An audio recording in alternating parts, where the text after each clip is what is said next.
Psalm chapter 139 verses 13 to 16. For you created my inmost being. You knit me together in my mother's womb. I praise you because I am fearfully and wonderfully made. Your works are wonderful. I know that full well. My frame was not hidden from you when I was made in the secret place, when I was woven together in the depths of the earth. Your eyes saw my unformed body. All the days ordained for me were written in your book before one of them came to be.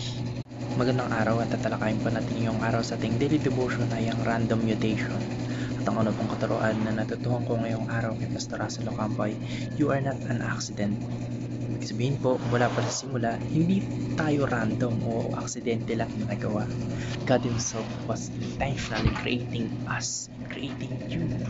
Kahit minsan yung tao po ay dumaraan sa mga unexpected situation, halimbawa yung unplanned pregnancy, na kagaya pa ng sinabi ni Pastor Russell, sa mata po ng ating Panginoon Diyos, wala talagang unplanned life.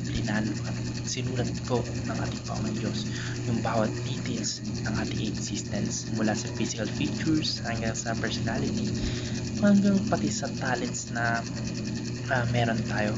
Kaya kung minsan may doubts ka kung valuable ba tayo or kung may purpose ba tayo, tandaan lang po natin na hindi po tayo bunga ng tsamba lang o ng isang random chance o random possibility. We are here because God wanted us here.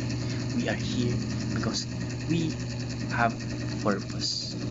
At ang natutuhan ko naman po sa pangalawang katuruan ni Pastor Russell Ocampo ay, you are wonderfully made by God. Bawat isa po sa atin ay may kakaibang design na dapat ipagpasalamat sa ating Panginoong Diyos. Yung fearfully po na sinasabi dito ay hindi takot, kundi with awe and reverence. Parang sobrang delicate po, sobrang detailed at mahalaga yung pagkakagawa o yung pagiging obra sa atin o obra maestra na tayo, diba? We are an art of our Lord God. At yung wonderfully naman po dito ay pagpapakita o nagpapakita na hindi po tayo basta-basta nilikha lang, hindi lang tayo nilikha by chamba-chamba lang o by random lang, kundi nilikha po tayo with excellence at beauty. Kaya kahit may imperfection po tayo as a human being, may mga flaw, pero sa paningin po ng ating Panginoon Diyos o sa mata ng ating Panginoon Diyos, we are His masterpiece. Tayo ay kanyang obra maestra. Hindi po natin kailangan i-compare yung sarili natin sa iba kasi nga yung uniqueness natin ay intentional na part ng God's plan o God's design sa atin. Tayo po ay obra maestra ng ating Panginoong Diyos. At ang natutuhan ko naman po sa pangatlong katuruan ni Pastor Russell Ocampo, you are designed for God's glory. This means na may divine purpose po yung ating existence. God didn't just create us for nothing. He designed our life para maging reflection ng kanyang glory.